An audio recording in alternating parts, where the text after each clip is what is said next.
Electrostatic. Last का लिखना evening से एक वीडियो पाई थी मैं, ठीक है, लाइव वीडियो थी, कुछ क्वेश्चन सॉल्व देते थे प्रीवियस असाइनमेंट से, ठीक है। तो प्रीवियस असाइनमेंट जो मैंने दिए 42-43 क्वेश्चन है, उसमें अराउंड 25 क्वेश्चन फॉर्मुला बेस्ड है। 4 या 5 क्वेश्चन आपको मिलेंगे जो डिफिकल्ट होंगे, बाकी सारे फॉर्मुला बेस्ड होंगे, ठीक है। वो सारे हमारे बोर्ड लेवल के क्वेश्चन बनते हैं कि पेपर में कैसे क्वेश्चन आ सकते हैं, तो वो जरूर देख लेना, ठीक है। असाइनमेंट वो है, एक मैं प्री वाई क्यू शेयर कर दूंगा इलेक्ट्रोस्टैटिक के सारे 45 क्वेश्चन होंगे लास्ट 2014 से 2023 तक जितने क्वेश्चन आए हुए हैं वो सारे, ठीक है, वो आपने सॉल्व करने हैं, ठीक है। अब हमारा नेक्स्ट चैप्टर है इलेक्ट्रोस्टैटिक पोटेंशियल एंड कैपेसिटेंस है, ठीक है। टॉपिक देख लेते हैं पहले क्या क्या हमने पढ़ना है इसमें। तो लास्ट चैप्टर में हमने इलेक्ट्रिक फील्ड से ज्यादा कंसर्न थे हम। इलेक्ट्रिक फील्ड वेक्टर क्वांटिटी होती है कि स्केलर होती है? इलेक्ट्रिक फील्ड वेक्टर होता है कि स्केलर? वेक्टर है, उसके 3 कंपोनेंट है, E X, E Y, E Z. वो डायरेक्टली फोर्स की वैल्यू बताती थी मूविंग चार्ज के ऊपर या charge at rest, F equal to Q E. फिर हमने अलग अलग चार्ज्ड ऑब्जेक्ट्स की इलेक्ट्रिक फील्ड फाइंड आउट की थी, डायरेक्ट भी की थी और गॉसियन से भी कर ली थी।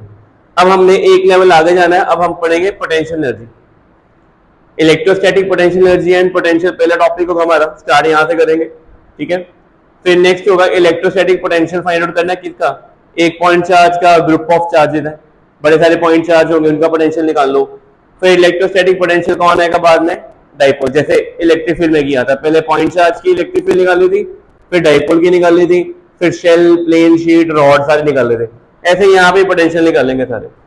उसमें इलेक्ट्रिक फील्ड लाइन से टॉपिक किया था, यहाँ पे electric equipotential surface topic पढ़ेंगे, ठीक है।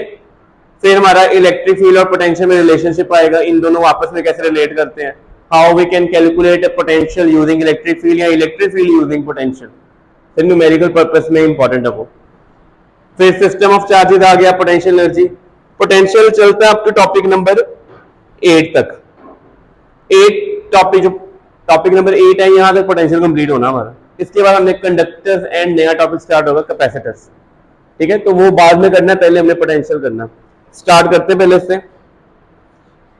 तो इलेक्ट्रोस्टैटिक पोटेंशियल पहले शुरू करें, ठीक है। पोटेंशियल अपनी कॉपी पहले लिख लो। पोटेंशियल एनर्जी किसके साथ एसोसिएटेड होती है, लिखो अपनी कॉपी में, जहां पे वर्ड ना और कुछ, जहां कंजर्वेटिव फोर्स होगी वहां पोटेंशियल एनर्जी होती है, लिख लो। Wherever conservative force exist in nature, wherever conservative force exist in nature, there exist potential energy, there exist potential energy. Work पर एनर्जी मैंने पहली बार पढ़ा था कंजर्वेटिव फोर्स के बारे में, ठीक है। अपनी नीचे एक लाइन लिख लो छोटी सी, work done by conservative force, work done by conservative force किसके इक्वल होती है? नेगेटिव ऑफ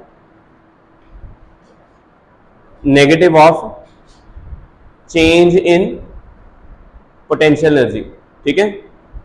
देखो कंजर्वेटिव फोर्स कोई भी वर्क करेगी किसके इक्वल होगा? Negative of change in potential energy. Conservative force की एग्जांपल्स रियल लाइफ में कौन कौन सी थी? +1 बड़ी ग्रेविटेशनल फोर्स, स्प्रिंग फोर्स, ठीक है। उसके बाद ये कौन सी फोर्स है? Coulomb force. तो कूलम फोर्स इज कंजर्वेटिव। तो अगर एक चार्ज को मूव करने में कोई इलेक्ट्रोस्टैटिक फोर्स लग रही है और चार्ज मूव कर गया तो वर्क डन हुआ, तो work done by conservative force किसके इक्वल होगा? Negative of change in potential energy. Negative sign का मतलब पता क्या होता है यहाँ पे? अगर कंजर्वेटिव फोर्स ने पॉजिटिव वर्क किया है, उसका वर्क डन क्या है? नीचे लिख लो, work done by conservative force क्या है? Positive, decrease in potential energy of the system, लिख लो। Work done by conservative force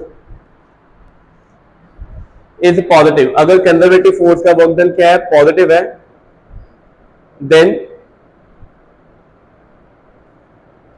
decrease in potential energy, potential energy में क्या हुआ?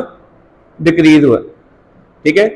अगले में लिखो, if work done by conservative force is negative, if work done by conservative force negative, then increase in potential energy, ठीक है। अब बताओ कि एक सिस्टम स्टेबल कब होता है? जब उसकी पोटेंशियल एनर्जी इंक्रीज करती है कि डिक्रीज करती है? स्टेबिलिटी कब आएगी? जब एनर्जी कम हो जाएगी सिस्टम की कि ज्यादा हो जाएगी? कम हो जाए। तो जहां पे डिक्रीज इन एनर्जी लिखा था ना, ब्रैकेट में लिख लो स्टेबिलिटी, ब्रैकेट में क्या लिखो? स्टेबिलिटी। और जहां पे इंक्रीज लिखो वहां पे क्या है? अनस्टेबिलिटी। अब आप बताएं, एक पॉजिटिव चार्ज एक नेगेटिव चार्ज को अपनी तरफ खींच रहा है, फोर्स इधर लगी, डिस्प्लेसमेंट भी इधर हुई, तो वर्क डन पॉजिटिव के नेगेटिव? पॉजिटिव। तो अट्रैक्शन से वो नेगेटिव चार्ज पॉजिटिव की तरफ आ रहा है। अगर वर्क डन पॉजिटिव है तो पोटेंशियल एनर्जी दोनों की क्या हो रही होगी? तो अट्रैक्शन लीड्स टू स्टेबिलिटी, लिख लो अट्रैक्शन लीड्स टू स्टेबिलिटी। ये आपको पता होना चाहिए, अट्रैक्शन लीड्स टू स्टेबिलिटी। क्या पॉजिटिव और पॉजिटिव एक दूसरे की तरफ आएंगे? ये पॉजिटिव चार्ज पड़ा है, ये दूसरा है, इसको जबरदस्ती मूव करवाना पड़ेगा ना। जब आप जबरदस्ती इसको पुश करोगे, you have to apply some extra energy. वो एनर्जी किस में स्टोर हो जाएगी? पोटेंशियल एनर्जी में। और एनर्जी क्या हो जाएगी? इंक्रीज। लिखो when charges are moved against repulsion, when charges are moved against repulsion, extra energy has to be supplied. When charges are moved against repulsion, extra energy has to be supplied. कुछ energy supply करनी पड़ती है। That energy stored in the potential energy. That energy stored in potential energy and leads to stability or instability. And leads to instability. ये इस chapter का part है, potential energy. ठीक है, लग गया पता? इन्हीं चीजों को पढ़ना है। तो पहले इंट्रोडक्शन पढ़ लेते हैं। कहते हैं electrostatic potential of A charge body का मीनिंग क्या है? It represent the degree of electrification. एक बॉडी ज्यादा चार्ज है, कम चार्ज है, उसको मेजर करने के दो तरीके होते हैं, या तो इलेक्ट्रिक फील्ड मेजर कर लो या क्या मेजर कर लो? पोटेंशियल। इलेक्ट्रिक फील्ड अगर मेजर करनी है तो कितने कंपोनेंट चाहिए? तीन, X component, Y component, direction भी चाहिए, मैग्नेट भी चाहिए। बहुत डिफिकल्ट है, तीन मैग्नीट्यूड, तीन डायरेक्शन, 6 चीजें चाहिए। बट पोटेंशियल का फायदा क्या होता है? पोटेंशियल सिंगल वैल्यूड होता है। तो बताओ ज्यादा इजी क्या होगा हमारे लिए काउंट करना? पोटेंशियल ना। तो आगे जब चैप्टर कंप्लीट कर लेंगे ना, जितने भी न्यूमेरिकल्स आएंगे, पोटेंशियल को ज्यादा इंपॉर्टेंस होगे, क्योंकि पोटेंशियल क्या होता है? ज्यादा इंफॉर्मेटिव होता है, उसकी वैल्यू भी कम होती है, एक ही वैल्यू निकालनी है। बट इलेक्ट्रिक फील्ड में कितनी निकालनी है? तीन मैग्नीट्यूड और तीन डायरेक्शन, 6 वैल्यूज निकालनी है। तो कोई बॉडी ज्यादा चार्ज है या कम चार्ज है, कौन बताता है? पोटेंशियल बताता है।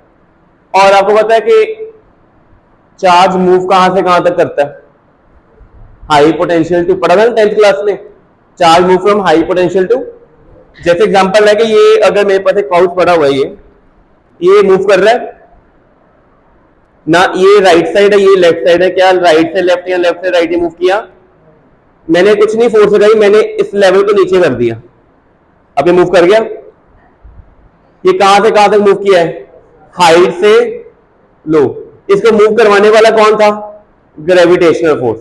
और ग्रेविटेशनल फोर्स क्या होती है? कंजर्वेटिव। उसके साथ पोटेंशियल आता है। High potential to low potential body move करती है। ऐसे ही होता है ना, डैम में इलेक्ट्रिसिटी प्रोड्यूस होती है, उसका प्रिंसिपल क्या होता है? रिजर्वायर ग्राउंड पे होता है कि हाइट पे होता है?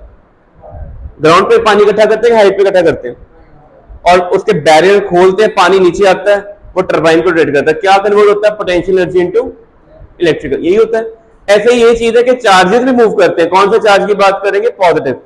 पॉजिटिव चार्ज अपनी कॉपी पे लिख लो, हेडिंग डाल लो इंट्रोडक्शन में। इंट्रोडक्शन में पहला पॉइंट लिखो, पोटेंशियल क्या बताता है? Electrification of a body. लिखो potential tells about electrification of a body. क्या बॉडी चार्ज है, नहीं है, ज्यादा चार्ज है, कम चार्ज है, उसको कौन बताएगा? पोटेंशियल। ठीक है। सेकंड, पोटेंशियल ने क्या बताना है? It determine, very important, assertion reason का क्वेश्चन है। क्या डिटरमिन करता है? Direction of. अगर यहाँ पे फ्लो ऑफ चार्ज पढ़ रहे हैं तो आपको पता होना चाहिए पॉजिटिव चार्ज कहां से कहां तक फ्लो करता है? हाई पोटेंशियल टू और नेगेटिव लो टू। तो हमने क्लास 10 में किया हुआ है, बैटरी के दो टर्मिनल होते थे, हाई एंड दूसरा कौन होता था? लो। करंट कहां से निकलता था? हाई से निकल के, बट इलेक्ट्रॉन कहां जाते थे?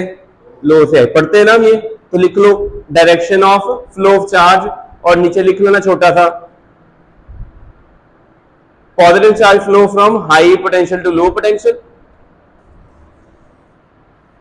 Positive charge flow from high potential to low potential, and negative charge flow from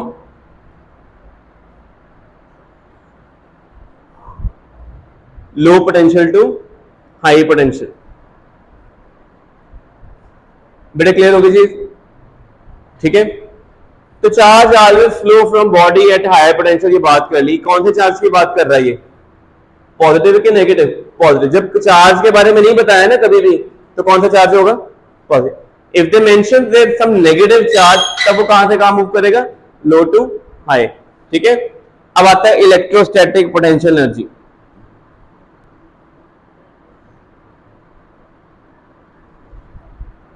यहां पे ए पॉइंट है, बी वो कौन सा पॉइंट है? ए। यहां पे ये कौन है? Source charge. ठीक है, और एक टेस्ट चार्ज है। याद है टेस्ट चार्ज कौन था? जिसका magnitude as compared to source charge बहुत कम होता है। टेस्ट चार्ज कैन पुश और pull, source charge can push और pull test charge. Source charge push pull कर सकता है, बट टेस्ट चार्ज क्योंकि इसका चार्ज मास है एज कंपेयर टू स्मॉल की बहुत ज्यादा होगा, तो इसको कुछ नहीं फर्क पड़ता। ठीक है, अब हमने पढ़ना क्या है? Electrostatic potential energy. क्या ये पॉजिटिव चार्ज इसकी तरफ आ सकता है अपने आप? क्या पॉजिटिव ये चार्ज, ये भी पॉजिटिव है, अपने अपने एट इट्स ओन स्पॉन्टेनियसली क्या ये ए से बी तक आएगा अपने आप? क्यों नहीं आएगा? रिपल्शन है। अगर आप उसको ए से बी तक लेके आना चाहते हो, वो क्या करना पड़ेगा? एक्सटर्नल वर्क डन करना पड़ेगा। बट जब चार्ज को ए से बी तक लेके आएंगे, वो जो आपने एनर्जी सप्लाई की है, ना तो यहाँ पे कोई रिपल्शन, वो फ्रिक्शन है, ना यहाँ पे कोई हीट प्रोड्यूस होनी है, ना यहाँ पे कोई लाइट प्रोड्यूस होनी है। वो एनर्जी कहाँ जाएगी? वेस्ट हो जाएगी। वो एनर्जी स्टोर हो जाएगी। किसमें स्टोर हो जाएगी? Electrostatic potential energy. तो हेडिंग डालो पहले, इलेक्ट्रोस्टैटिक पोटेंशियल एनर्जी। ठीक है, और स्टोर्ड लिखो, stored in A system of charges. Stored, heading ये डाल लो और लिखो stored in A system of charges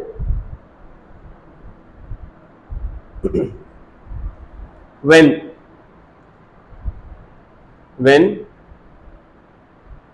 some external work has to be done, when some external work has to be done to move charge against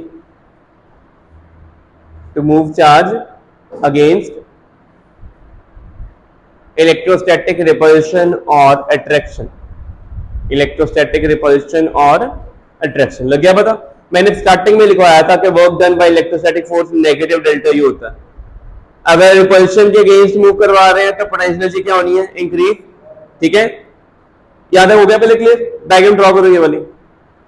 इस case में क्या कर रहे थे? ए पे एनर्जी ज्यादा थी कि बी पे एनर्जी ज्यादा? ए से मूव करवाना शुरू किया, फोर्स लगाई, बी तक आ गए हैं, वो सारी जो वर्क डन किया है सारा किसमें कन्वर्ट हो गया? पोटेंशियल एनर्जी में। तो अपने डायग्राम ड्रॉ करो, ये लिखो, इसके नीचे लिखना है region of high potential energy, और ये क्या है? Region of low potential energy. क्या हो गया? बंद हो गया?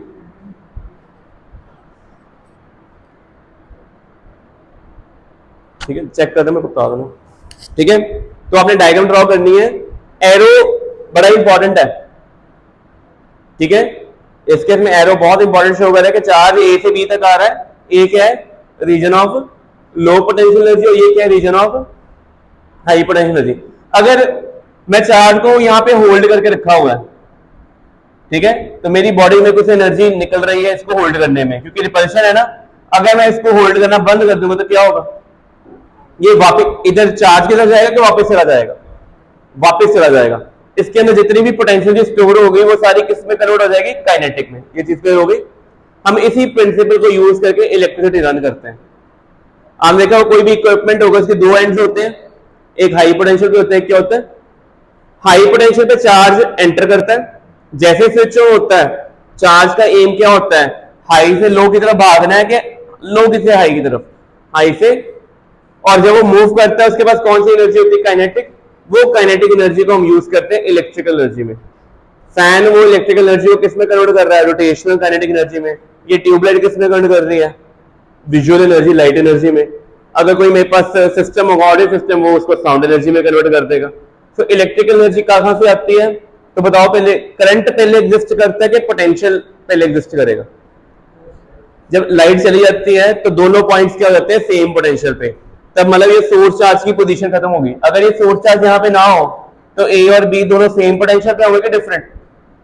दोनों पे कोई फर्क नहीं पड़ता, चार्ज जहां मर्जी हो। बट अगर ये सोर्स चार्ज होगा तो कौन हाई पोटेंशियल पे होगा? पता लग गया क्यों है? तो इलेक्ट्रोस्टैटिक पोटेंशियल स्टोर कब होती है? जब हम कब क्या करते हैं? रिपल्शन या अट्रैक्शन के अगेंस्ट वर्क करते हैं। समझ लगी? अपनी कॉपी में लिख लिया ये वर्ड, ठीक है?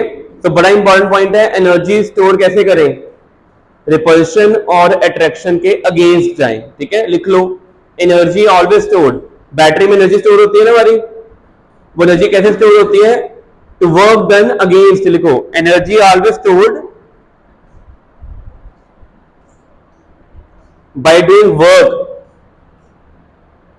by doing work against electrostatic force. ये वर्ड, ये लाइन लिखनी है इसके बाद। ये खत्म करते हैं, फिर बाकी नेक्स्ट लेक्चर में करेंगे। ये लिख लो, ये लिखो बेटे। यहां पे ना इंटीग्रल आया, वर्क का फॉर्मूला था ना फोर्स इनटू डिस्प्लेसमेंट। आप बता सकते हैं कि इंटीग्रेशन क्यों लगाई यहां पे? क्या फोर्स कांस्टेंट नहीं है थ्रू आउट? सोर्स चार्ज ये पड़ा हुआ है, इसके पास आ रहे हैं, क्या फोर्स और रिपल्शन बढ़ती जाएगी, सेम रहेगी, कम होती जाएगी? क्योंकि डिस्टेंस क्या हो रहा है? क्योंकि इलेक्ट्रोस्टैटिक फोर्स वेरिएबल है, तो वेरिएबल फोर्स का वर्क कैसे आता है? इंटीग्रेट करके। अच्छा, चार्ज यहां पे है, टेस्ट चार्ज, सोर्स यहां पे है, इसको इधर मूव करना है। इलेक्ट्रोस्टैटिक जो एक्सटर्नल फोर्स होगी इधर लगेगी, डिस्प्लेसमेंट भी इधर है, दोनों का वर्क डन क्या होगा? सेम डायरेक्शन में है ना। बट आ इधर है, इलेक्ट्रोस्टैटिक फोर्स क्या है? ऑपोजिट है ना, तो इसलिए इसका वर्क डन क्या आया? समझ लगी? पहले अपनी कॉपी छोटा लाइन लिख लो, to calculate the electrostatic potential energy stored, लिखो, to calculate electrostatic potential energy stored, to calculate electrostatic potential energy stored. क्या करेंगे? लिखो, we will apply external force, we will apply external force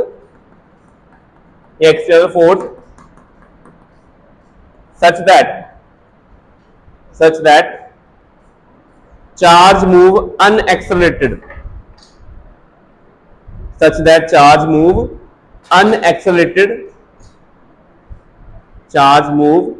unaccelerated, ये लिखो कि आपने एक्सटर्नल फोर्स किसके equal लगाई है?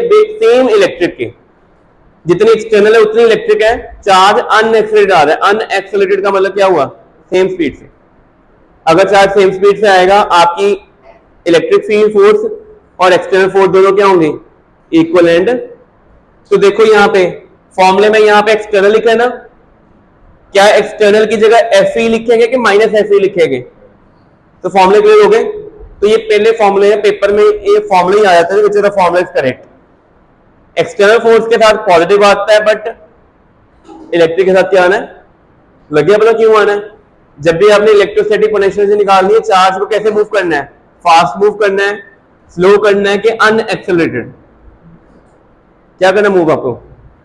अनएक्सेलरेटेड। याद है कि उसकी एक्शन कितनी होनी चाहिए? और external force should be equal to negative of electric, ठीक है? बाकी हम ना 5th लेक्चर में करेंगे, ठीक है?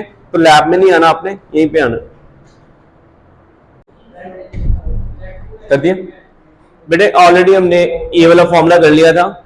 अगर आपने एक पॉइंट चार्ज है, positive test charge Q, small q, उसको आपने कहां से कहां तक मूव करना था?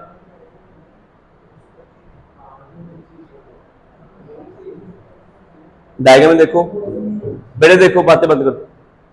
पॉइंट चार्ज Q है स्मॉल, कहां से कहां तक मूव कर रहे हैं? A to B। Against electrostatic force कर रहे हैं कि टुवर्ड्स कर रहे हैं? अगेंस्ट वर्क करेंगे तो कैसे वर्क करेंगे? चार्ज कैसे मूव करें? अनएक्सेलरेटेड। एक्सटर्नल फोर्स इधर लगेगी, इलेक्ट्रिक फोर्स उधर लगेगी, दोनों एक दूसरे को बैलेंस करेंगे, चार्ज यूनिफॉर्म मोशन में आएगा।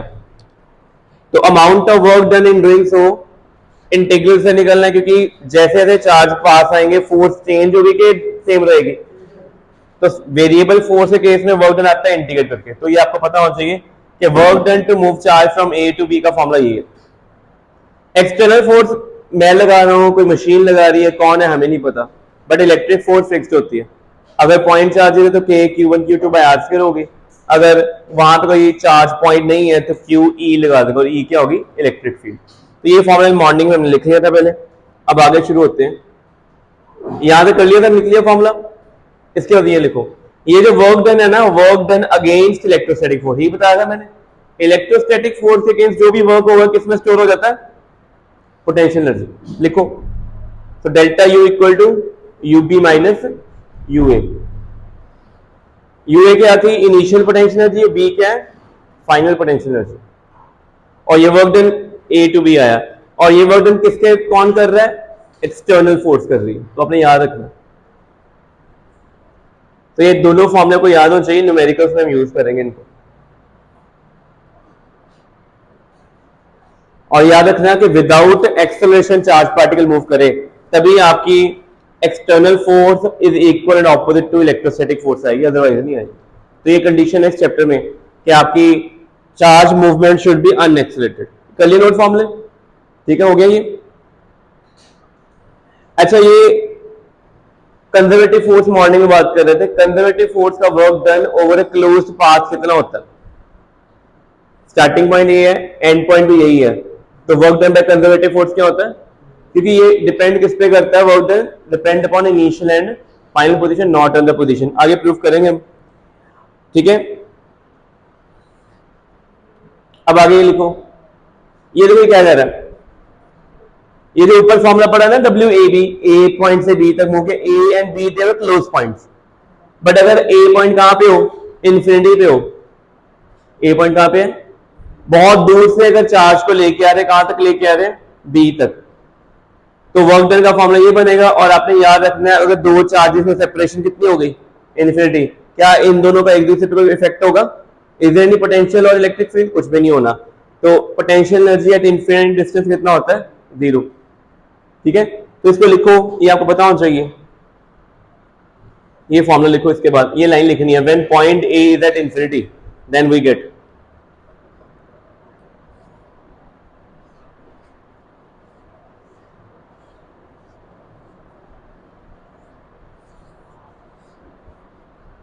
और यहां से एक बड़ी इंपॉर्टेंट डेफिनेशन मिलती है, यहां तक लिख लिया, यहां फॉर्मूला हो गया। सो यू बी क्या है, पोटेंशियल एनर्जी एट बी। लिखो, electrostatic potential energy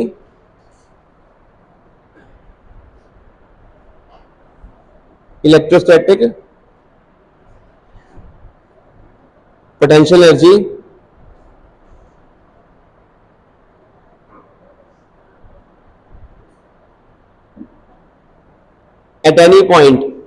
at any point B in space, electrostatic potential energy at any point B in space equal to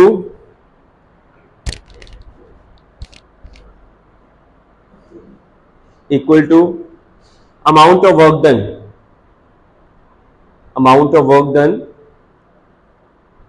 to move that charge from infinity to that point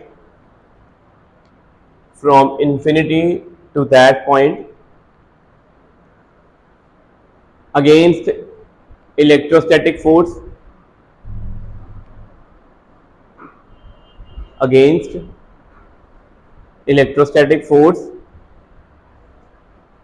कैसे move करना है, slowly, fast या unaccelerated,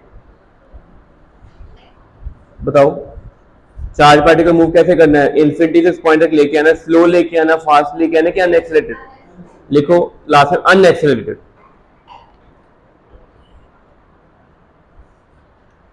तो ये था potential energy के बारे में कि भाई जितना वर्क डन हम करेंगे अगेंस्ट इलेक्ट्रोस्टैटिक फोर्स सारा पोटेंशियल एनर्जी में स्टोर हो जाएगा। अब टॉपिक क्या है, electrostatic potential at a point. लिखो, ये हेडिंग डाल के फॉर्मूला लिखो।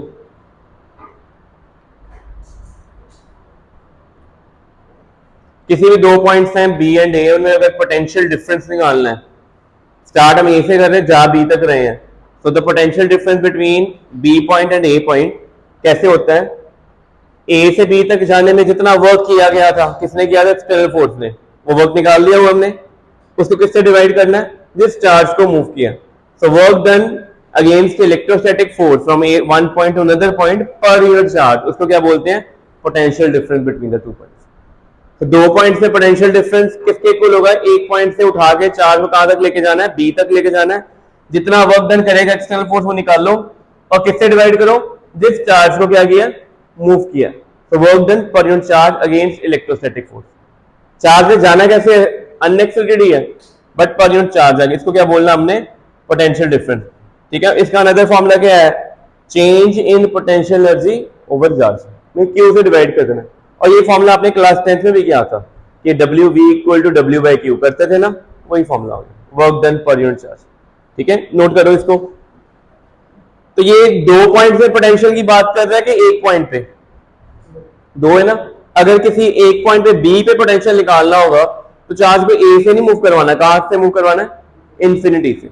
अगर इंफिनिटी से लेके आएंगे वहां पे पोटेंशियल एनर्जी भी जीरो होगी, वहां पे पोटेंशियल भी कितना होता है, जीरो। तो ये पहले लिखो, पहले की हेडिंग डाली इलेक्ट्रोस्टैटिक पोटेंशियल, ये फॉर्मूला लिख लिया, लिखो फॉर्मूला लिखो। और अगले लाइन में ये लिखना है, अगर आपने ये वीबी जो है एक पॉइंट बी पे पोटेंशियल बता रहा है कि बिटवीन टू पॉइंट्स बता रहा है, एक पॉइंट पे। तो जब एक पॉइंट पे पोटेंशियल निकालना है, लेट्स से इस पॉइंट पे पोटेंशियल निकालना है, तो चार्ज को कहां से लेके आए, किसी नियर बाय पॉइंट से कि इन्फिनिटी से, इन्फिनिटी चार्ज को उठाएंगे, अनएक्सेलरेटेड लेके आएंगे, जितना वर्क एक्सटर्नल फोर्स से करना पड़ना वो लिख लिया, डिवाइड बाय चार्ज। तो ये फॉर्मूला हमारे पास आता है पोटेंशियल एट ए पॉइंट पे, लिख लो। तो ये पोटेंशियल डिफरेंस और ये क्या है, पोटेंशियल है।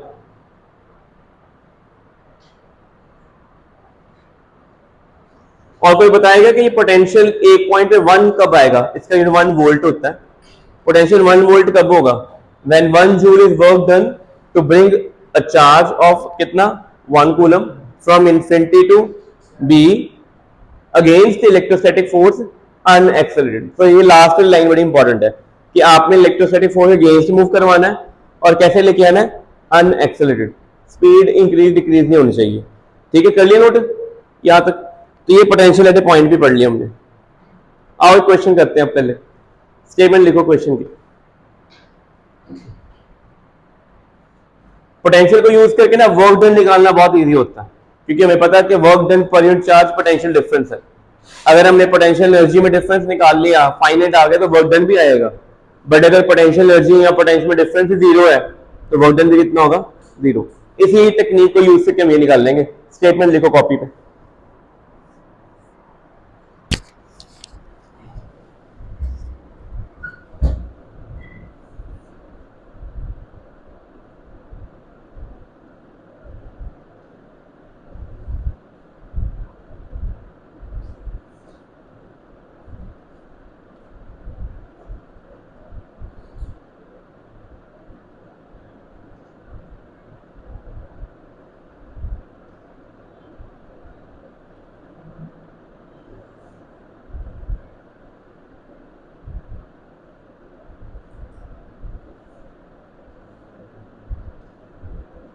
कलिनोड फॉर्मूला।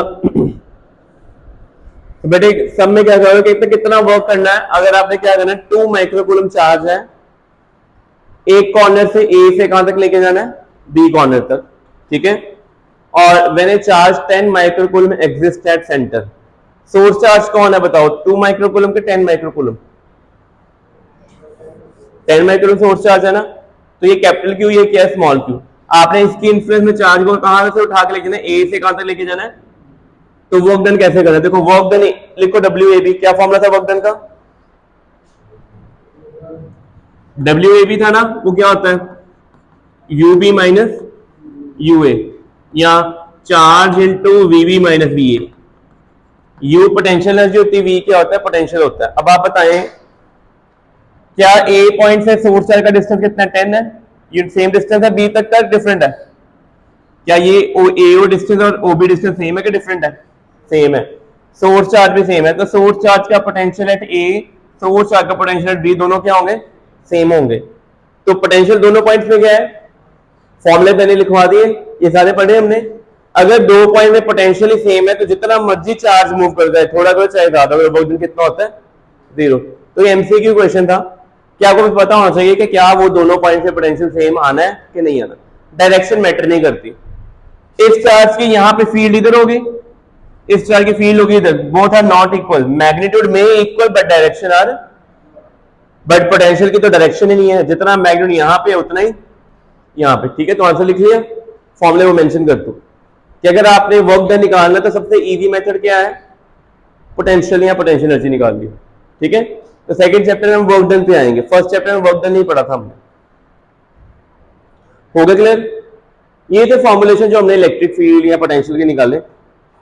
आगे हेडिंग पढ़ो, क्या है? इलेक्ट्रोस्टैटिक पोटेंशियल निकालना है, किसका निकालना है? Point charge.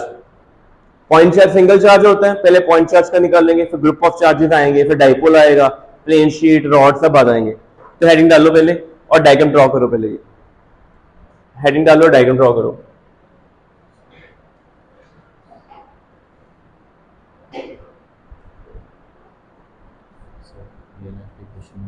लीव के लिए तो अभी तो साइन कर रहा हूँ।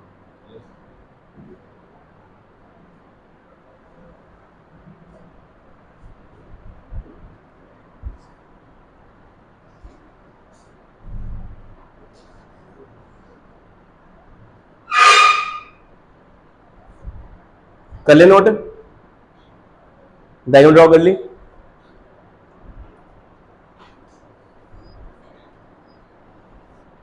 तो हमने पोटेंशियल एट ए पॉइंट निकालना है। सोर्स चार्ज कितना है? Plus Q. इस पॉइंट पे पी पे पोटेंशियल निकालना है। जब भी हमने किसी एक पॉइंट पे पोटेंशियल निकालना तो चार्ज को कहां से लाना होता है? नियर बाय पॉइंट से कि इन्फिनिटी से? कहां से लेके आ रहे हैं? इन्फिनिटी से। कितना चार्ज लेके आ रहे हैं? 1 कूलम।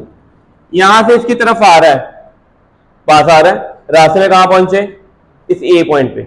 इस ए पॉइंट पे इस क्यू चार्ज की फोर्स कहां लगेगी? अवे लगेगी, क्योंकि पॉजिटिव को रिपेल करना है। तो एक्सटर्नल फोर्स कहां लगनी है? इस साइड। यहां से बी तक आना, कितनी डिस्प्लेसमेंट कवर की? dx। ठीक है, हो गया क्लियर? पहले so from A to B charge will cover displacement dx। A पे फोर्स इलेक्ट्रिक कहां लगेगी? अवे, और दूसरी फोर्स एक्सटर्नल कहां लगेगी? टुवर्ड लगेगी। ठीक है, पहले क्लियर हो गया? क्या ये पास आता जाएगा तो फोर्स चेंज होती जाएगी कि सेम रहेगी? तो हमें कैसे करना है? इंटीग्रेशन करके आंसर निकालना। तो पहले डायग्राम ड्रॉ हो गई। ठीक है, लिखना कुछ नहीं है। अच्छा, ये F equal to Q E कौन सी फोर्स है? एक्सटर्नल है कि इलेक्ट्रिक है?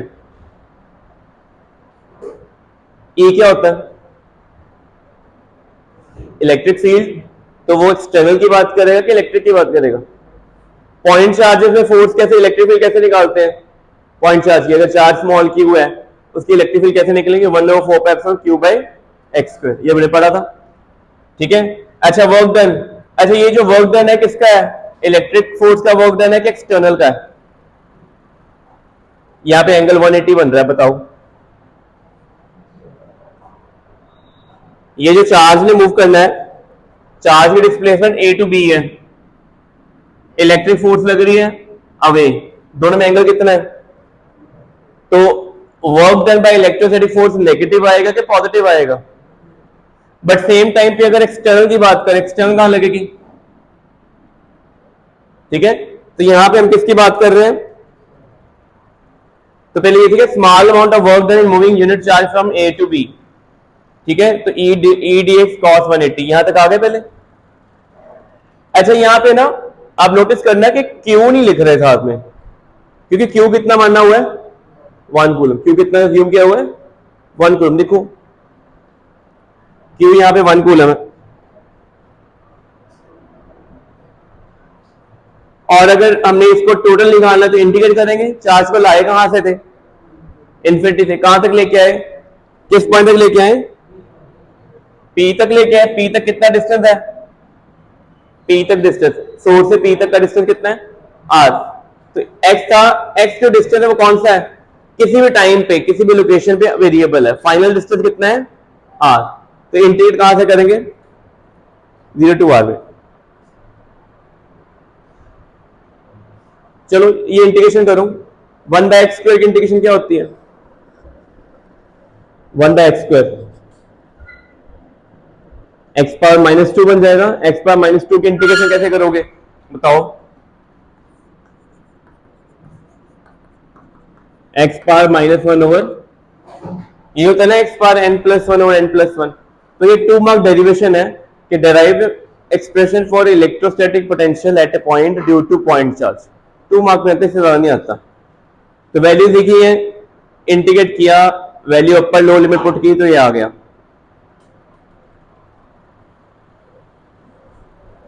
ठीक है, हो गया नोट। तो इलेक्ट्रिक फील्ड पॉइंट चार्ज की याद करो, क्या फॉर्मूला था? Q/4πε0r² था। ठीक है, पर पोटेंशियल में क्या आ रहा है? आर आ रहा है कि r² आ रहा है? आ रहा है, तो आपने याद। और डायरेक्शन है इसकी कोई? क्या इसकी कोई डायरेक्शन है? नहीं। अगर चार्ज नेगेटिव होगा तो पोटेंशियल नेगेटिव, चार्ज पॉजिटिव होगा तो पोटेंशियल भी क्या होना है? पॉजिटिव होना। तो लिखो पहले इतना, ये 2 मार्क की डेरिवेशन है बस इतनी। और डायग्राम थ्योरी कुछ नहीं लिखनी, डायग्राम और मैथमेटिकल स्टेप बस। अब आपको फॉर्मूला नहीं भूलना चाहिए कि इलेक्ट्रिक पोटेंशियल पॉइंट चार्ज में कितना होता है? KQ/R होता है। इलेक्ट्रिक फील्ड क्या थी? KQ/R²।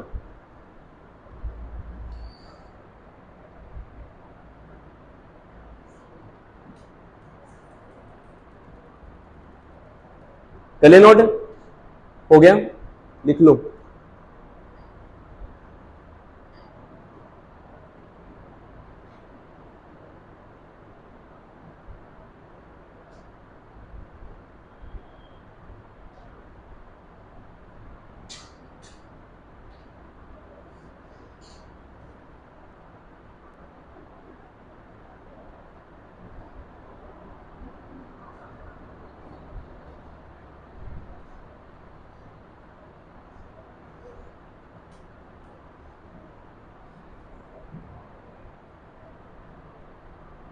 हो गया।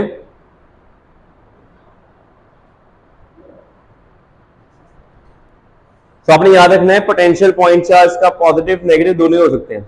और अगर चार्ज ही ना हुआ तो कितना हो जाएगा? 0। इनमें ग्राफ पेपर में आता होता है, ये वाला ग्राफ बहुत बार पेपर में आया हुआ। इलेक्ट्रिक फील्ड का फॉर्मूला क्या होता है? 1/4πε0 Q/R। और potential due two point charge कितना है? एक में इनवर्स प्रोपोर्शनलिटी R है, एक में R² है। कौन फास्ट डिक्रीज कर रहा है? R² वाला ना। तो इलेक्ट्रिक फील्ड का ग्राफ देखो, वो जल्दी डिक्रीज किया, पोटेंशियल ग्राफ थोड़ा लेट डिक्रीज किया। तो पेपर पता क्या आता है क्वेश्चन? ये ग्राफ आता है, यहाँ पे लिख देते हैं A, यहाँ पे लिखते हैं B। वो कहते हैं out of A and B which represent electric and potential. कौन इलेक्ट्रिक फील्ड रिप्रेजेंट करता है, कौन पोटेंशियल। एनसीईआरटी में भी ग्राफ दिया हुआ है ये वाला। तो आपने याद रखना, जो फास्टर डिक्रीज कर रहा है, ज्यादा जल्दी डिक्रीज कर रहा है, वो कौन है? Electric field.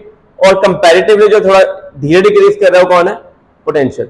और एक पॉइंट पे दोनों की वैल्यू सेम आ गई, पता किस पॉइंट पे? जब आर कितना होगा? आर की क्या वैल्यू होगी? ई और वी सेम हो जाए 1। तो ये कौन सी लोकेशन है? R equal to 1। R equal to 1 पे पोटेंशियल फील्ड का मैग्नीट्यूड क्या होता है? सेम होता है। और ये एमसीक्यू में भी क्वेश्चन आता है, at what value the distance from the point charge potential and electric field are equal. ठीक है, कोई डाउट? चलो आगे न्यूमेरिकल आ गए, लिखो स्टेटमेंट।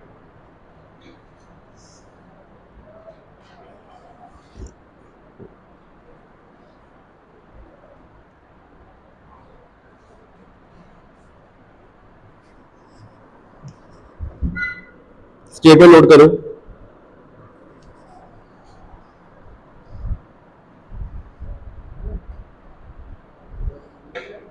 हाँ जी,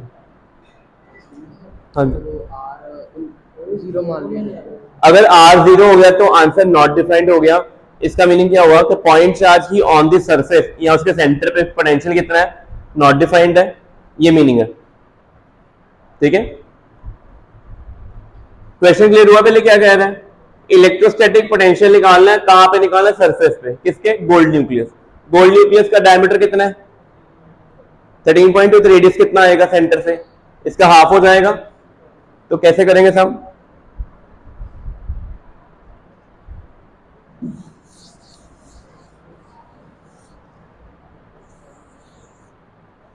ये रेडियस आ गया।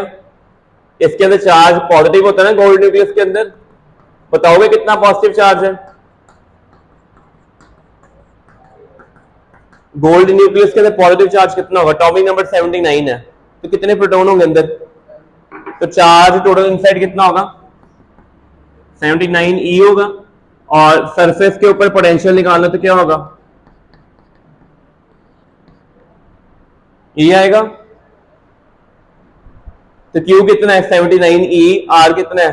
13.2/2 6.6। फर्मी कितना होता है? -15। वैल्यू डालेंगे आंसर निकल जाएगा। तो बहुत सिंपल क्वेश्चन है। और ये पोटेंशियल बहुत हाई है या बहुत लो है?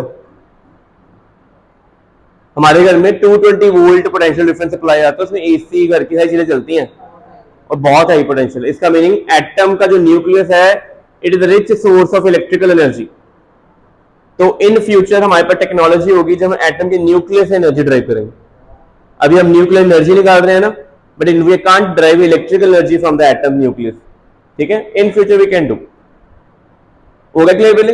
अच्छा, इसमें एक ही सोर्स चार्ज था ना, उसका पोटेंशियल निकालना है। अगर बड़े सारे चार्जेस आ जाएंगे तो क्या होगा? चलिए नोटिए, लिख लो। सिंपल क्वेश्चन है, पेपर में आ सकता है।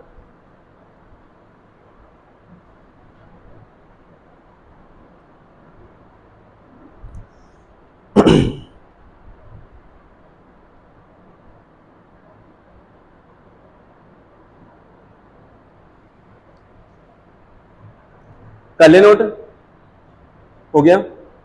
अब देखो टॉपिक क्या है, पढ़ो क्या लिखा है, हेडिंग डालो। अब हमने इलेक्ट्रिक पोटेंशियल निकालना है, बट एक चार्ज का निकालना नहीं, क्या करना है, बड़े सारे चार्जेस हैं। तो इलेक्ट्रिक पोटेंशियल स्केलर क्वांटिटी होती है कि वेक्टर होती है? तो उसका पोटेंशियल सिंपली क्या करेंगे, जैसे प्लस माइनस में ऐड करते हो वैसे लिख लो। Electric potential due to multiple charges, electric potential due to multiple charges obtained by directly adding, obtained by directly adding potential due to all charges, obtained by directly adding potential due to all charges।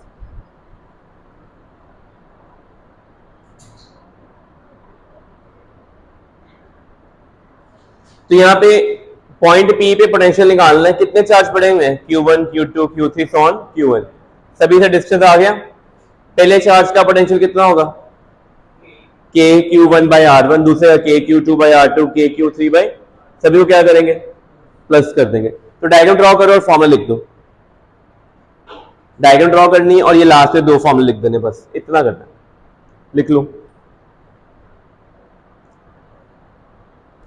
So potential due to single point charge भी कर लिया, number of charges multiple charges भी कर लिए, और मैं ये भी पढ़ लिया कि अगर work done by electrostatic force निकालना हो it is equal to change in potential energy. अगर पोटेंशियल एनर्जी में चेंज ही नहीं आएगा तो वर्क डन जीरो।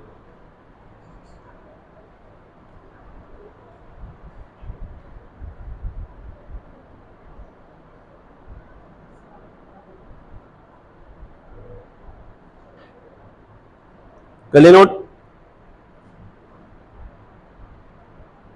ठीक है।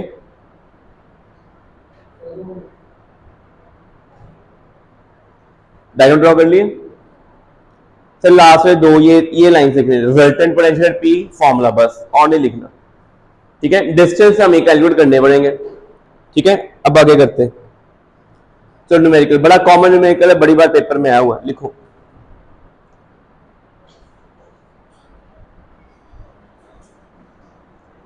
क्यूब है, उसकी साइड बी दी हुई है,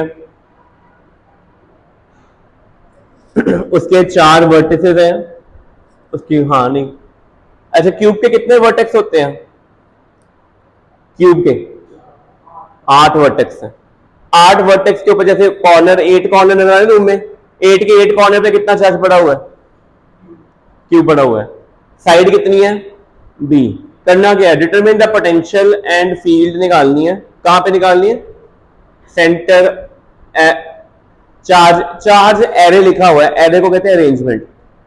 ये अरेंजमेंट है ना, कितने चार्जेस का? 8 चार्जेस का। कहां पे निकालनी है? सेंटर ऑफ द क्यूब पे। तो पहले स्टेटमेंट लिखो और ड्रॉ करो, पहले बताते हैं कैसे करना है। ये बनाया नहीं स्क्वायर है बट एक्चुअली है ये क्यूब।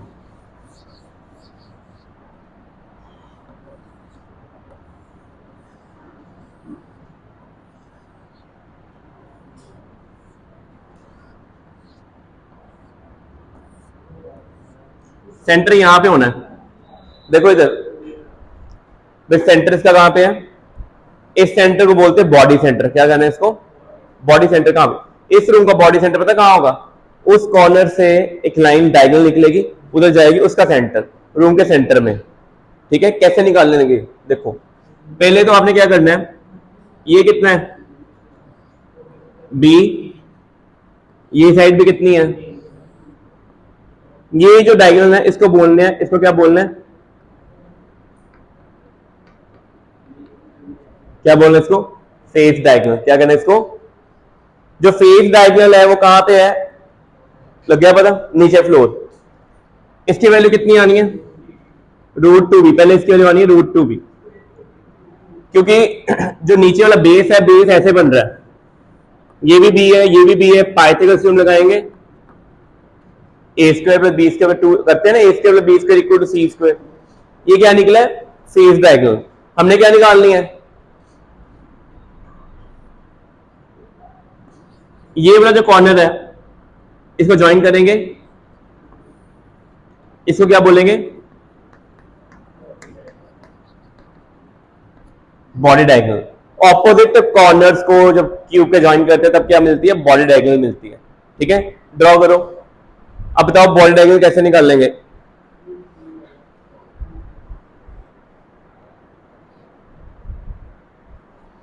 ठीक है, डायग्राम क्लियर होगी। पहले डायग्राम में फेस डायगोनल बॉटम पे बना दी है, बॉडी डायगोनल बना दी। बॉडी डायगोनल हमेशा किसको ज्वाइन करती है, ऑपोजिट वर्टेक्स को।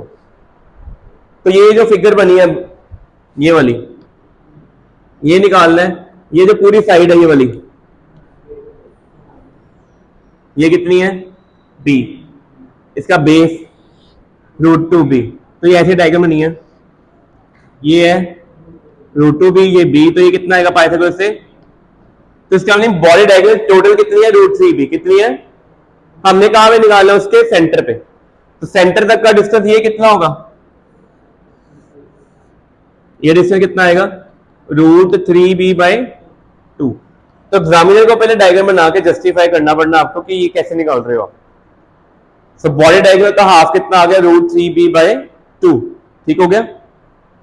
तो सभी कॉर्नर से क्या ये डिस्टेंस सेम है कि डिफरेंट है, सेम है, सारे चार्जेस आइडेंटिकल है, हर एक का पोटेंशियल ऐड होगा, किसी का सब्ट्रैक्ट भी होगा, ऐड ही होगा। तो एक का पोटेंशियल कितना आना है, किसी एक का पोटेंशियल कितना आना है, 1/4 क्यूब बाय √3b/2, कितने चार्जेस है टोटल, पोटेंशियल आ गया, और ये क्लियर हो गई। बट बायोसिमेट्री अगर देखें, यहां पे अगर इलेक्ट्रिक फील्ड निकालनी हो, इसकी फील्ड होगी इधर, इधर, इसकी होगी उधर, कैंसिल, एक पेयर कैंसिल, दूसरा पेयर भी कैंसिल, तीसरा भी, चौथा भी। इलेक्ट्रिक फील्ड सेंटर पे कितनी आएगी, याद रखना आपने, पेपर में एमसीक्यू आ जाता है ये वाला, कि what is the value of electric field and potential at centre. तो फील्ड तो 0 ही आनी है, और पोटेंशियल क्या आना है, 8 times potential due to 1 charge. कर लिया नोट।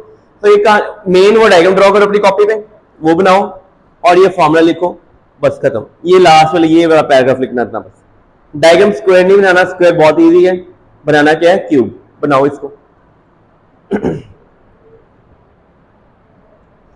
तो आपको पता होना चाहिए कि फेस डायगोनल कौन सी होती है, प्लेन शीट की डायगोनल होती है, और बॉडी डायगोनल क्या होती है, क्यूब के एक कॉर्नर को दूसरे कॉर्नर से ज्वाइन करती है, 3D स्पेस में होती है वो। कल नोट आंसर आ गया, चलिए आगे, लेक्चर होने लगा, इतना ही करते हैं आज। पहले तो डायग्राम ड्रॉ करना, बाकी हम नेक्स्ट क्लास में करेंगे, कल करेंगे।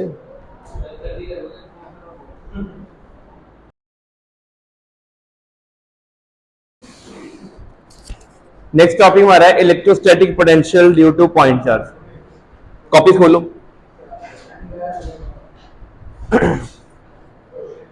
पॉइंट चार्ज की इलेक्ट्रिक पोटेंशियल निकाला था KQ/R। ठीक है, अब जो अगला टॉपिक है वो डाइपोल है। जैसे डाइपोल की इलेक्ट्रिक फील्ड निकाली थी ना, ऐसे डाइपोल का पोटेंशियल भी निकालना। तो डायग्राम ड्रॉ करो, पहले हेडिंग डाल लो, पहले हेडिंग डालनी है पहले। तो electric potential at a point due to an electric dipole. Copy खोल लो।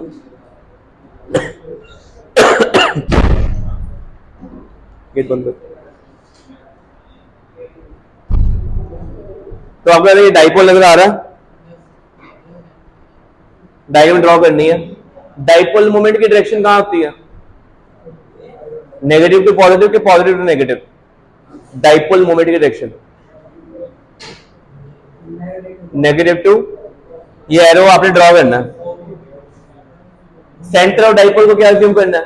सेम गौतम देखो सेंटर ऑफ डाइपोल को ओरिजिन से पोज करना है, ठीक है। ए पॉइंट पे कौन सा चार्ज है? -q। बी पे कौन सा है? अच्छा, ये r1 and r2 vector displacement vector है कि पोजीशन वेक्टर? पोजीशन वेक्टर कहां से शुरू होते हैं? ओरिजिन से। कहां स्टार्ट होते हैं? क्या r1 और r2 वेक्टर ओरिजिन से शुरू हो रहे हैं? ये हो रहे हैं ए पॉइंट और r वेक्टर कहां से शुरू हो रहे हैं? ओरिजिन से। P हमारा ऑब्जर्वेशन पॉइंट है जहां पे हमने पोटेंशियल निकालना है। तो P पॉइंट पोटेंशियल किसके कारण आएगा? Due to positive charge as well as due to. अच्छा, ये थीटा एंगल किसके साथ बन रहा है? डाइपोल मोमेंट और पोजीशन वेक्टर। किसका पोजीशन वेक्टर? ऑब्जर्वेशन पॉइंट का। तो पहले डायग्राम ड्रॉ करो पहले, और एग्जाम में डायग्राम सबसे पहले ड्रॉ करनी है, और जो डायग्राम में बना हुआ है उसी के बारे में इंट्रोडक्शन लिखनी है। किसकी इंट्रोडक्शन लिखोगे? Consider dipole A B at A negative charge at B positive charge. Dipole moment की डायरेक्शन क्या है? ए टू बी है। पहले इन्हें लिख लें और हेडिंग रहने दे, बाद लिख ली, ठीक है। डायग्राम ड्रॉ करो पहले।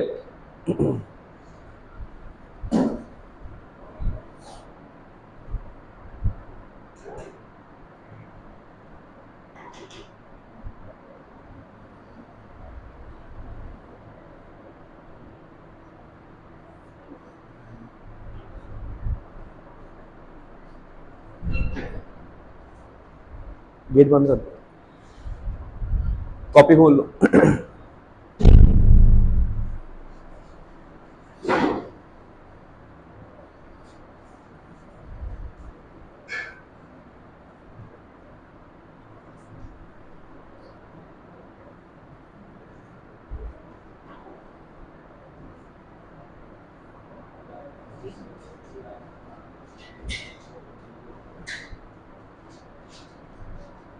डायग्राम ड्रॉ हो गई।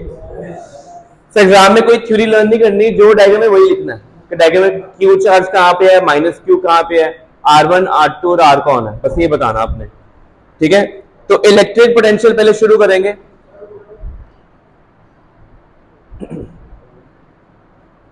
होगी लेबल कर ली सभी ने? अपनी कॉपी में लिखो एट p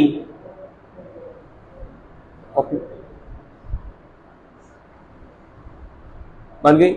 चलो हूं इतों शुरू करो। V1 किसका पोटेंशियल है? ड्यू टू नेगेटिव चार्ज और पॉजिटिव चार्ज।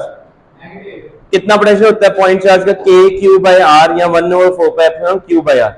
अगर चार्ज नेगेटिव है तो पोटेंशियल नेगेटिव आना, पॉजिटिव है तो इसमें डायरेक्शन कंसर्न नहीं करनी। दोनों पोटेंशियल आ गए। पोटेंशियल स्केलर क्वांटिटी है कि वेक्टर है? स्केलर का टोटल पोटेंशियल कैसे निकलता है? इनको ऐड कर दिया। यहां तक आओ, देखो यहां तक।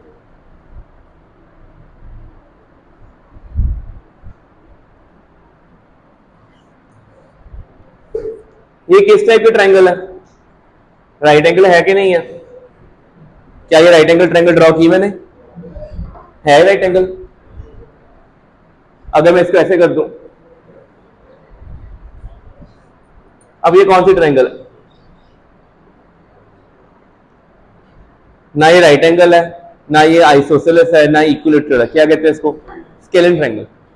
अगर इस ट्रायंगल में मैंने कॉस ऑफ एंगल ए निकालना हो, पता कैसे निकालते हैं? स्केलिन ट्रायंगल में ना राइट एंगल है, ना इक्विलेटरल, ना आइसोसेलेस। कॉस ए निकालना है, पता किसी को कैसे निकालेंगे? हाँ, कॉस ए अगर इस ट्रायंगल में निकालना, देखो इधर एंगल ए की ऑपोजिट साइड होती है स्मॉल ए, अपनी कॉपी पे लिखना ही है। बी की ऑपोजिट होती है स्मॉल बी, और सी की ऑपोजिट क्या होती है? ए एंगल किन दोनों में है? सी एंड बी में है ना। तो ये इसका आंसर पता क्या होगा? c² + b² - a² अपॉन इसको बोलते हैं कोसाइन फॉर्मूला। कौन सा फॉर्मूला ये? तो कोसाइन फॉर्मूला यूज करके आप किसी भी ट्रायंगल में cos A cos B cos C निकाल सकते हो। लगा पता? पहले लिख लो अपनी कॉपी पे साइड पे कोसाइन फॉर्मूला। तो अब हमें ये वाला फॉर्मूला अप्लाई करना है जो यहाँ पे लगा हुआ है। ये सामने लिखा है ना cos थीटा, ये कैसे आया? अगर डायग्राम में देखेंगे, डायग्राम में देखो BOP ट्रायंगल कौन सी है? अपनी कॉपी पे लिखो इन ट्रायंगल BOP, लिखो इन ट्रायंगल, पहले वो फॉर्मूला साइड पे लिख लेना, उसके बाद लिखना है इन ट्रायंगल BOP। तो BOP में बताओ cos थीटा किसके इक्वल आएगा? थीटा एंगल किन दो साइड से बना हुआ है? A और R में बना हुआ है, A एंड R, और थीटा के ऑपोजिट कौन है? R2। तो क्या बनेगा ये फिर? A square plus R square minus R2 square over 2AR, यही बनेगा। और अगर नीचे के ट्रायंगल में देखें, यहां पे अगर थीटा है तो ये एंगल कितना होगा? अगर ये थीटा है तो ये नीचे वाला एंगल कितना होगा? 180 माइनस कितना आएगा ये? तो इस ट्रायंगल में, सेकंड वाले ट्रायंगल में cos थीटा निकालेंगे, cos 180 माइनस थीटा निकालेंगे। तो पहले ट्रायंगल आपने कॉपी पे लिखना है BOP, उसमें क्या निकालना है? cos theta. क्या आएगा? A square plus R square minus R2 square upon, और दूसरी ट्रायंगल कौन सी है? AOP, उसमें क्या निकालेंगे? A square plus R square minus R1 square upon, ठीक है, यहां तक आ गए? ठीक है, बन गया, ये क्लियर हो गया। ये इसको कौन सा फॉर्मूला, ये वाला फॉर्मूला कौन सा? ये कोसाइन फॉर्मूला, ठीक है। तो आपको साइन फॉर्मूला पता होना चाहिए।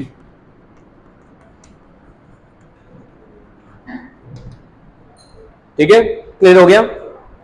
ये डेरिवेशन आती है 3 मार्क में, और इस साल 2024 में आई थी ये वाली, ये डेरिवेशन ये इस साल के पेपर में है, 3 मार्क में आई थी। देखो BOP में ये आ गया, जो टोटल पोटेंशियल आपने पढ़ा उसमें R आ रहा है, R1 आ रहा है कि R2 आ रहा है? बताओ। R आ रहा है उसमें कि R1 R2 आ रहा है? R1 R2 कैसे निकाल लेंगे? cos थीटा यहां तक आ गए, इसको रीअरेंज करके R2 निकाल लेंगे। और सिमिलरली दूसरा क्या है?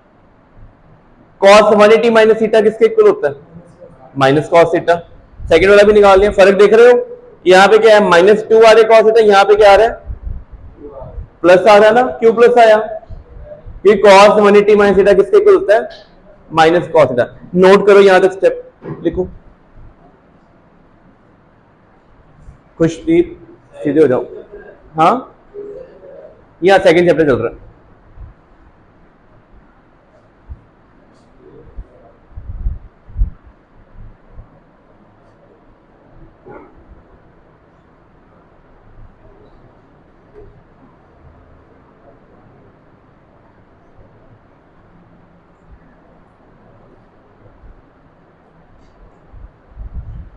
पहले नोट यहां तक।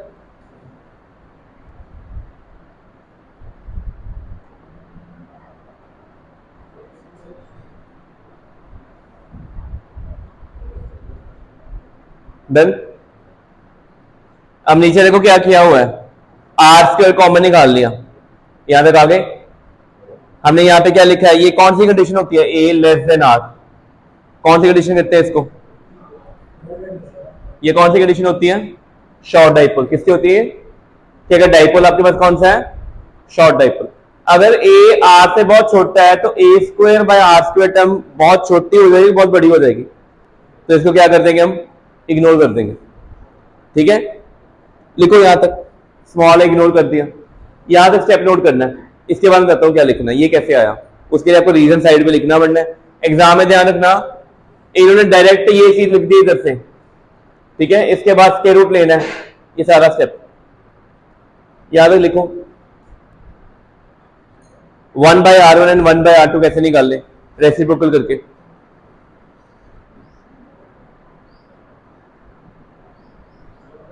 क्योंकि स्टेटमेंट में R1 चाहिए कि 1/r1 चाहिए? 1/r1 चाहिए ना, तो कैसे निकालेंगे? जो r1 निकलेगा उसको रेसिप्रोकल कर देंगे। रेसिप्रोकल करने के लिए पावर देखो क्या हो गई, पहले 1/2 थी, अब कितनी हो गई? और जो बाहर r था वो क्या हो गया? 1/r।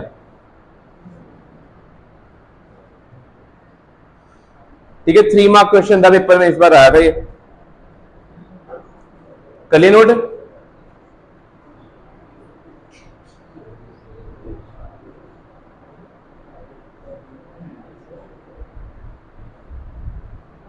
अब किसी को याद है 1 प्लस एक्स पावर एन होता है, वो 1 प्लस एन एक्स बन जाता है, मतलब जितनी पावर होती है वो क्या आती है? आगे कब आती है? अगर ये सेकंड टर्म 1 से क्या होगी? बहुत छोटी होगी। और ये है क्या, cos थीटा की वैल्यू 1 से ज्यादा हो सकती है?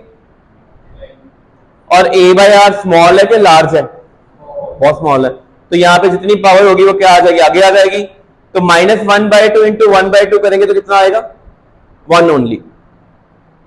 ठीक है, लिखो।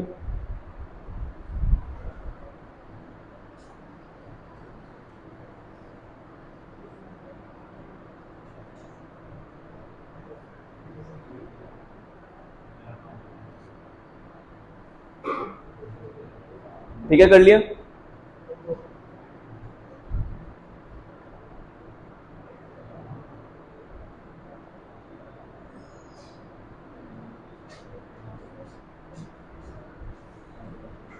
हो गया? लास्ट में रिजल्ट देखो, यहां तक आना आपने। So this is value of electric potential due to dipole. Dipole moment का क्या फॉर्मूला होता है? Charge into 2a। 2a कितना था यहाँ पे? सेपरेशन। तो देखो यहाँ पे 2a इंटू चार्ज किसके इक्वल आ गया? p के इक्वल आ गया। कर लो नोट।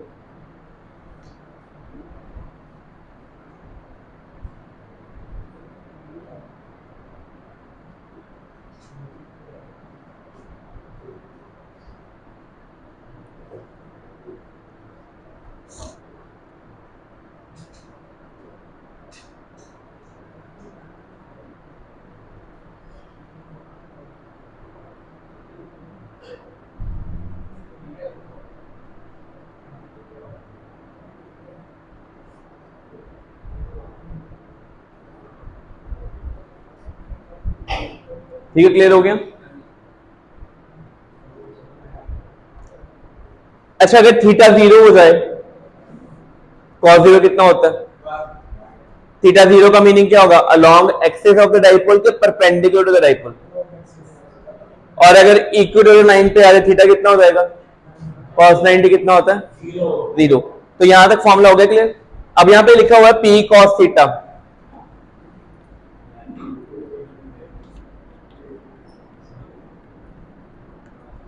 आपने इसको लिखना है ऐसे, p dot are cap. p dot a dot b क्या होता है? a भी cos थीटा होता है ना। आर कैप क्या है? Direction of position vector. ठीक है, ये देखो डायग्राम में, यहां तक हो गया नोट? कर लिया? अच्छा, आर कैप क्यों आया? अगर इनका डॉट ओपन करेंगे तो क्या आएगा? Magnitude of p, magnitude of r, और साथ में क्या आएगा? अच्छा, आर कैप है, कैप का मैग्नीट्यूड कितना होता है? आर कैप का मैग्नीट्यूड, यूनिट वेक्टर का मैग्नीट्यूड कितना होता है? यूनिट वेक्टर का मैग्नीट्यूड कितना होता है? 1। इसलिए जब इसका मैग्नीट्यूड लेंगे तो यही बन जाएगा ना। तो पेपर में ये वाला फॉर्मूला इसलिए कर रहे हैं, हो सकता है कभी आपको ना एमसीक्यू में 4 ऑप्शन आ जाए कि electric potential due to dipole निकालना है, इनका कौन सा फॉर्मूला करेक्ट है। तो आपने याद रखना ये वाला फॉर्मूला टिक करना। किसी फॉर्मूला नीचे आर क्यूब लिखा होगा, किसी में यहाँ पे आर वेक्टर लिखा होगा, तो ये याद रखना आपने। एक फॉर्मूला ये लिख लिया यहाँ तक, याद हो गया? इसके बाद एक और फॉर्मूला लिखो इसके साथ, इसको ऐसे भी लिख सकते हैं, p डॉट आर वेक्टर। ठीक है, ये भी बन सकता है। अगर आर कैप की जगह आपने आर वेक्टर लिख दिया ना, तो नीचे आर स्क्वायर नहीं आना, क्या आना? Are cube. तो पेपर में कोई भी फॉर्मूला आता है, which of the formula is correct, which of the formula is incorrect for the potential. ठीक है, 3 फॉर्मूले लग गए पता? एक ये वाला है, सेकंड आर कैप में है, थर्ड इसमें है आर वेक्टर। 3 फॉर्मूले लिख दिए हैं। पेपर में आएगा इन चार ऑप्शन होंगी, चारों में से कौन सा फॉर्मूला इनकरेक्ट है, 3 ठीक होंगे। 3 मार्क क्वेश्चन था ये वाला। ये लिखो आगे लिखो स्पेशल केस, लिखो स्पेशल केस।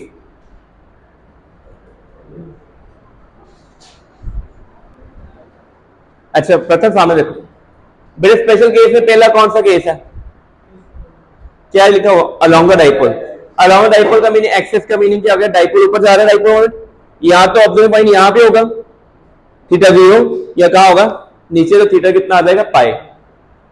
कॉस 0 कितना होता है और कॉस पाई माइनस, तो आंसर देखो। तो dipole potential can be positive, can be, dipole moment की डायरेक्शन में पॉजिटिव आएगा, उसके ऑपोजिट क्या आएगा, नेगेटिव। तो ये असर्शन लीजर एमसी क्वेश्चन बनता है कि अगर डाइपोल मोमेंट के पीछे यहाँ पे ऑपोजिट पॉइंट पड़ा तो यहाँ पे पोटेंशियल क्या होगा, इट शुड बी नेगेटिव, और यहाँ पे होगा तो क्या होगा, पॉजिटिव। तो ये लर्न करना आपने, साइड में लिख लेना एमसीक्यू असर्शन रीजन क्वेश्चन, तो भाई लिख लो सीधे को बैठ,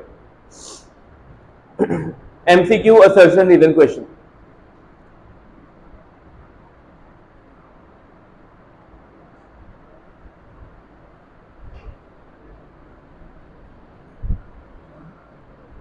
ठीक है, हो गया बेटे, कोई डाउट है विच? और इक्वेटोरियल प्लेन क्या होता है, ये वो सारे पॉइंट्स हैं जो परपेंडिकुलर बाइसेक्टर में, कोई भी पॉइंट चाहे डाइपोल के यहाँ पे हो जाए, यहाँ पे हो, यहाँ मिल जाए, किसी भी पॉइंट में मिल जाए, ये पूरा क्या बन गया, प्लेन मिल गया। उस प्लेन में कहीं पे भी पॉइंट आए जहां पे थीटा कितना होगा, π/2, वहां पे पोटेंशियल कितना होना है। और ये भी एमसीक्यू आता है, आपको डाइपोल दे देंगे और बोलेंगे डाइपोल के इस लोकेशन पे पॉइंट है, फिर आपको कुछ चेक करना पड़ेगा कि दैट पॉइंट वो एक्सिस पे है कि इक्वेटोरियल लाइन पे। अगर इक्वेटोरियल लाइन पे आ गया तो आंसर सीधा क्या टिक कर दोगे, 0, और अगर एक्सिस पे आ गया तो it may be positive, may be negative. लग गया बता, ठीक है, कर लिया नोट।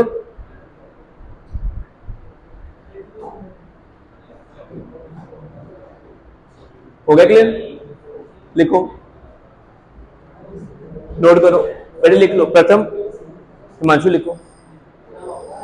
चलो बेटे 5th लेक्चर में दोबारा से मिलेंगे, लैब में नहीं आना, इधर ही आना अपने।